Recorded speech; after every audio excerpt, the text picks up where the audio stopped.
So, yung automatic washing machine namin na Sharp. Ayan yung model. Right. Ayaw mag-drain. Actually yan, manual drain ko lang yan. Ang dumi yun. Hindi kasi nag-drain na maayos. Ayaw mag-drain. May E3 code siya. Yung E3 error code niya means ibig sabihin, inclined daw yung hose, drain hose, or may blockage. Chinek ko siya. Yan, binaklas ko. Chinek ko. What I found out is yung part na yun, that is called the drain motor. Isend ko yung link. May link to yung model name or model number. Naputol yung drain hose. Drain hose. Yung niya, parang pinaka-cable niya. Yan o. So, papalitan ko na lang yun once dumating yung order ko. Umorder ako sa Lazada. I'm not sure kung legit yun, syempre. So, kapag dumating, nag-work, ilalagay ko yung link sa description section. Then, yan. Mag-video ulit ako. Magdudugtong ako ng video once the material is here and once maikabit ko na siya. Para sa mga gusto mag-DIY, I believe it will be a bit of help para hindi na kayo pumasok mo lang. Alrighty!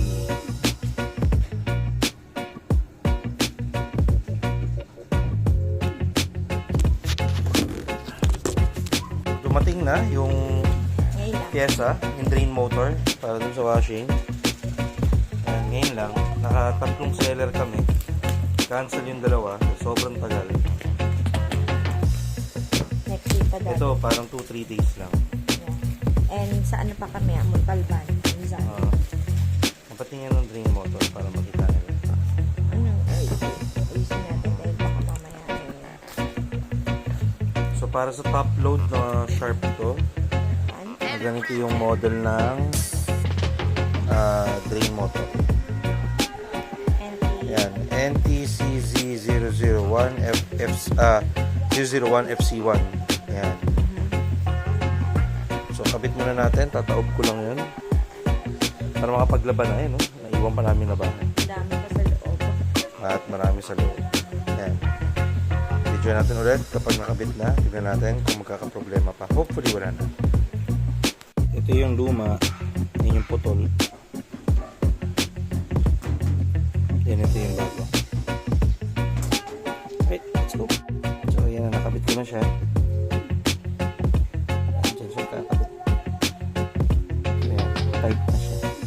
Make sure na yung washer nakakabit dito sa sa puller ng drain. Ayan.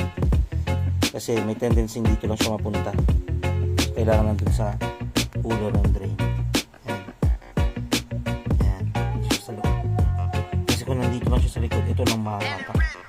Hindi kasama tong drain. Yung humahatak dito. Ayan. Okay. So, testing na. Tabo muna tayo ng tubig. Huwag intindihin niyo pa ako.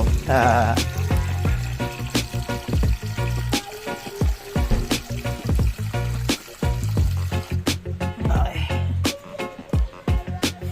Mga 2 tabo.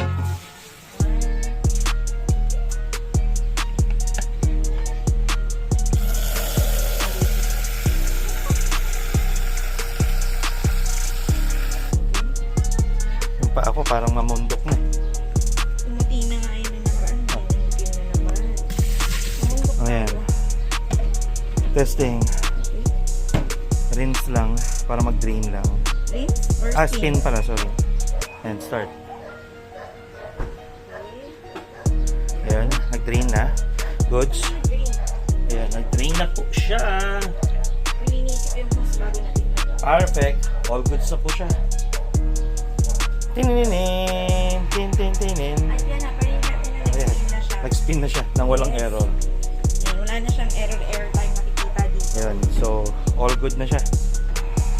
Perfect. Matibay ka talaga, Sharp.